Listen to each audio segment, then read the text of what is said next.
En negocios, televisión, mirando a la última hora con muchos temas pendientes, con las tensiones entre India y Pakistán, la tensión entre Estados Unidos e Israel, mirando también a este desfile del Día de la Victoria con los mensajes del presidente ruso Vladimir Putin, hablando de que Rusia es invencible, hablando también de la Segunda Guerra Mundial y mandando mensajes directos a Donald Trump. Vamos a analizar todas estas cuestiones con Javier Martínez López, analista internacional de geopolítica y geoeconomía. ¿Qué tal? Muy buenas, Javier, buenas tardes.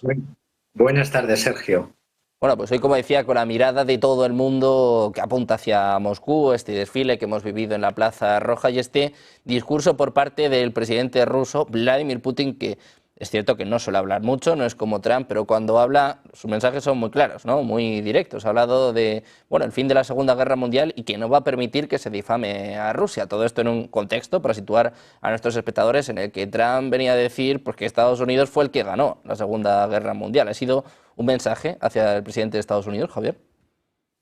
No solo ha sido un mensaje, sino que además quiero resaltar, como bien habéis indicado, en este 80 aniversario del fin de la Segunda Guerra Mundial, es claramente que es la conmemoración, como debe de seguir siéndolo, de la derrota nazi en Rusia a través de un clima de revisionismo, de nacionalismo, lo digo bien, nacionalismo, de amenazas y de intimidaciones. Por una parte, la Unión Europea sobrepasando peligrosísimamente sus límites. Estoy pensando, por ejemplo, en lo que dijo las advertencias, las amenazas de la alta representante de la Unión Europea para la política extranjera, la Estonia Kaja Kallas, intimidando a aquellos presidentes que osen participar en el desfile conmemorativo del Día de la Victoria en Moscú de este 9 de mayo, dedicado, repito, a la derrota de la Alemania nazi, señalando no solamente, en este caso, al presidente de Eslovaquia, Robert Fico, que Robert Fico respondió: estamos en el año 2025 y no en el año 1939, sino señalando también a Alexander Vučić, que no es miembro todavía Serbia de la Unión Europea, es un candidato, haciéndole una especie de chantaje a lo georgiano, a lo que se hizo a Georgia. Hay que recordar que la política extranjera permanece siendo una prerrogativa de los Estados miembros de la Unión Europea, en virtud del Tratado de la Unión Europea en su artículo número 24, y no pertenece a lo que quiera dictar la burocracia instalada en Bruselas.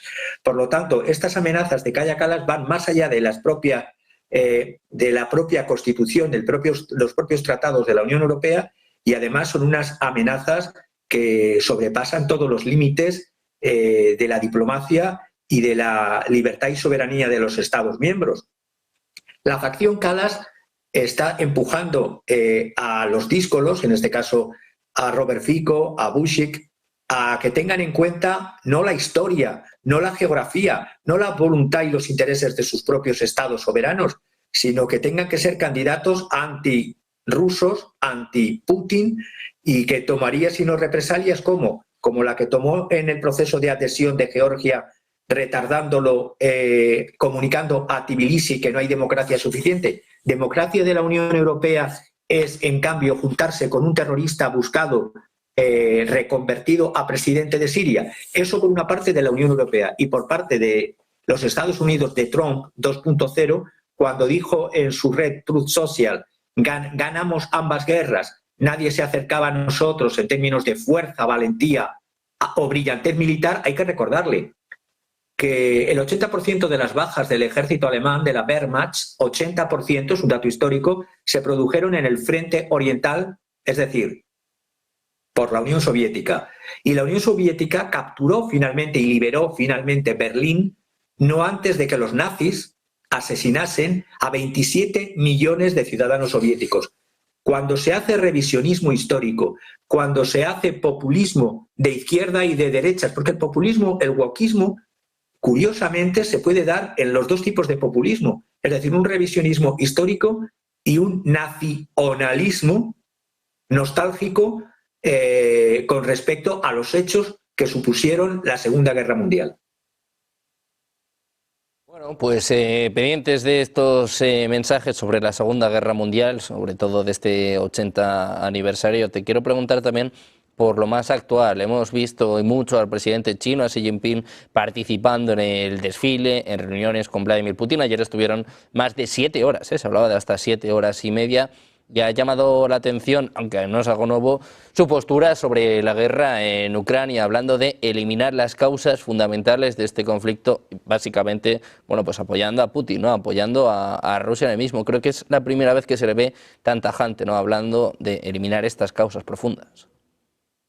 Hombre, lo está viendo porque aunque yo dije hace ya, antes del inicio del conflicto en Ucrania, que la relación entre la Federación de Rusia y la República Popular China se estaba abocando por la estupidez de los líderes de Occidente a un matrimonio de conveniencia cada vez más fuerte, porque evidentemente tienen un enemigo en común, la realidad es que ha dicho algo que hasta ahora no había expresado, es decir, si quieres terminar con un conflicto, tienes que ir hacia las causas del conflicto y atacar lo que produjo el conflicto. Si no vas a las causas, si te niegas a ver la realidad y sigues en una política, ¿cómo decirlo?, de sunk cost fallacy, es decir, una falacia de costes hundidos. ¿Qué es esa falacia lógica de costes hundidos? Es decir, continuar con una decisión, continuar con un proyecto, es decir, guerra de la OTAN contra Rusia en Ucrania, incluso si esto es desfavorable para la propia Unión Europea,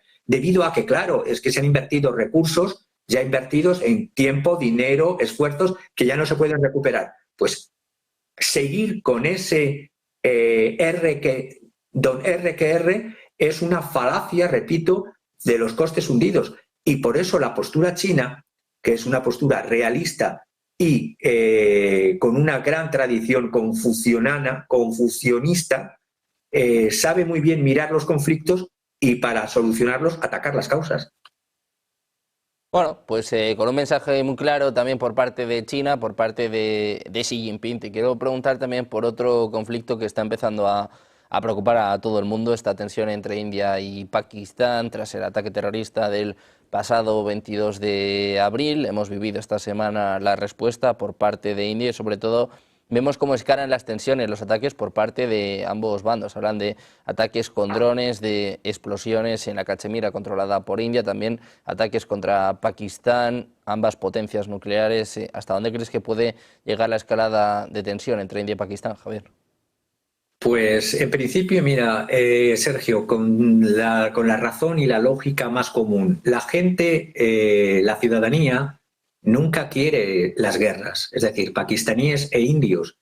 Cuando hablas con pakistaníes e indios, que me los he encontrado en múltiples ciudades en España, ninguno quiere la guerra. Estamos hablando de 1.438 millones de población de la India y escasos 247 millones de pakistaníes.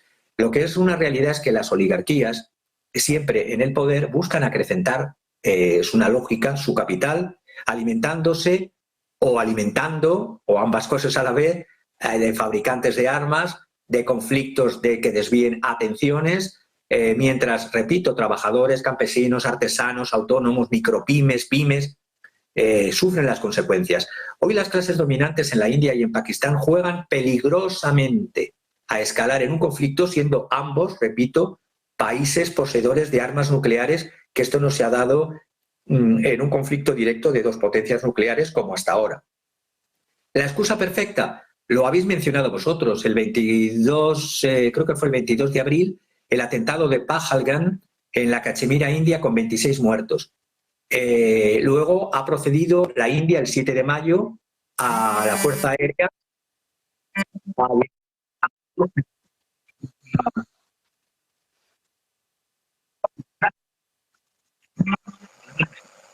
la administración, perdón porque ha saltado el teléfono y estoy con el teléfono, estos ataques de la Fuerza Aérea India contra Pakistán y contra la Cachemira administrada por Pakistán no es una mera respuesta, es un acrecentar la tensión porque se olvida un hecho. La India unilateralmente ha suspendido el Tratado de las Aguas del Río Indo, que es un tratado entre los dos países del año 1960, garantizado por el Banco Mundial.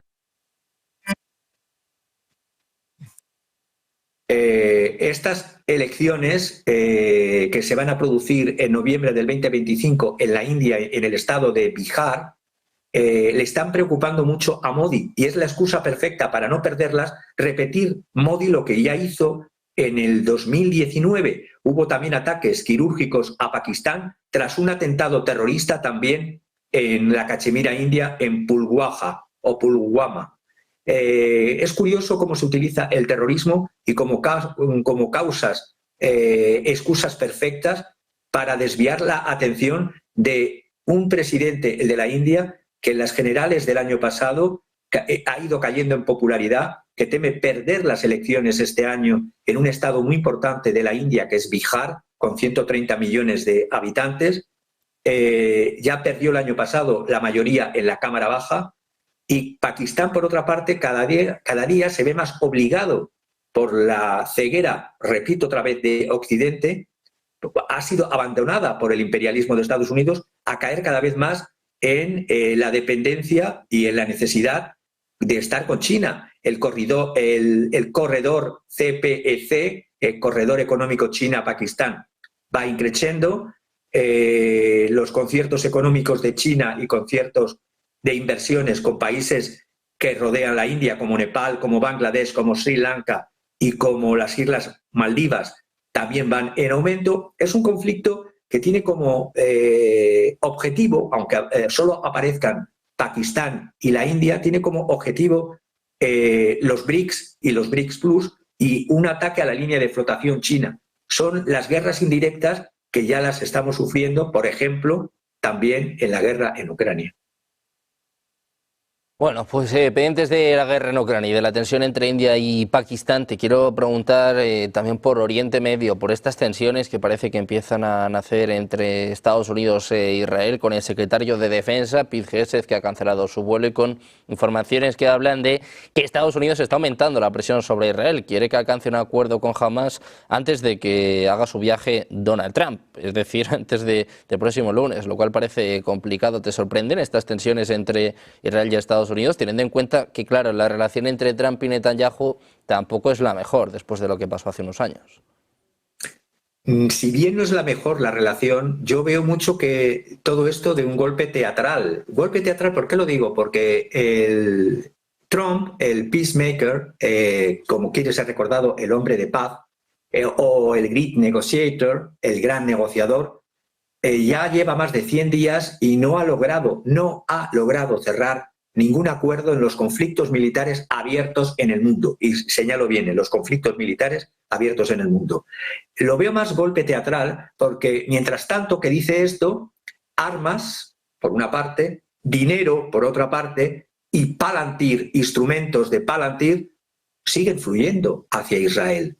Además, la sustitución de Netanyahu por otro en Israel, teniendo en cuenta los apoyos internos que tiene Netanyahu en Israel, hacen que se trate más de un golpe de efecto hacia la audiencia interna de Estados Unidos, después de estos más de 100 días ya, porque hay un MAGA anti-Netanyahu, lo hay, aunque también hay que reconocer que hay una parte de cristianos sionistas que le bailan la carmañola a lo que haga Netanyahu, porque eso va a traer la segunda venida de Cristo. Entonces, desde esa perspectiva, lo veo más que como decisión real del peacemaker y del great negotiator, lo veo más como un golpe de efecto de cara a la audiencia interna. Mirando a Estados Unidos, te quiero preguntar también, para terminar, Javier, sobre Europa. Hablabas antes, bueno, de este veto, ¿no?, para Fico y para Vučić, con algunos países incluso que cerraban su espacio aéreo para que no pudieran visitar Moscú, y con los mensajes en el día de hoy por parte de los principales líderes europeos. Hemos escuchado a von der Leyen, a Friedrich Merz, a Kaja Kallas. ¿Qué te parecen los mensajes que se están lanzando desde Europa y la posición que seguimos teniendo en torno a Ucrania? Pues sinceramente me parecen, vuelvo a repetir lo que he dicho en la pregunta que me has hecho anterior, golpes de efectos teatrales más propios de ladridos de caniche frente a un Doberman. Así lo veo con esa imagen metafórica, porque veo 3 puntos a señalar. Primero, cuando hablamos de Friedrich Merz, que advierte a Trump, primero, Merz ha obtenido la presidencia in extremis en una segunda votación, es decir, es más débil que un pato cojo. Segundo, cuando han amenazado a la administración de este gobierno alemán por parte de la administración Trump-Vance de que retirarán a su gobierno todo apoyo logístico, por así decirlo, de asistencia técnico-militar, si persiste en el empeño antidemocrático de ilegalizar, de acallar la voz de más de 10 millones de votantes alemanes que decidieron votar por lo que es actualmente la segunda, camino de increciendo, la segunda fuerza más votada en Alemania, que es Alternative für Deutschland, Alternativa por Alemania, que tiene 152 escaños de 630. Representa el 20,8% de los votantes, es decir, más de 10 millones. Y tercer y último punto. Vuelvo a repetir también lo que he dicho antes. La Unión Europea, otanizada, está ciega porque tiene la tendencia a repetir la falacia de los costes hundidos. Toma decisiones irracionales, más propia de mirar los bolsillos de quienes las toman que de los intereses de los colectivos nacionales a los que dicen representar. Toman decisiones irracionales enfocándose en un pasado revisionista y no evaluando el presente y el futuro. Vuelven a continuar con las decisiones de falacias de costes hundidos. Es decir, he invertido tiempo, he invertido dinero, he invertido esfuerzo, pues vamos a seguir tirándolo por la borda, ya que no se puede recuperar. ¿A quién beneficia? Pues beneficiará a quienes están gobernando, no a las poblaciones. Pues mirando estos mensajes desde Europa y creando un tribunal para, de alguna forma, dilucidar los crímenes de guerra rusos. Vamos a tener declaraciones en este sentido por parte de Kaja Kallas, a aparecer en los próximos minutos. Javier, muchísimas gracias por estar con nosotros en el día de hoy. Un placer, como siempre. Muchas gracias. Un placer y perdonad por el teléfono. Ningún problema, no te preocupes, muchísimas gracias. Nosotros vamos a terminar mirando al presidente de Estados Unidos, Donald Trump. Sigue lanzando mensajes a poco más de media hora para que se inicie esta última sesión de la semana en Wall Street, ya con subidas por los mensajes que lanzaba sobre China, hablando de aranceles en torno al 80%, pues ojo porque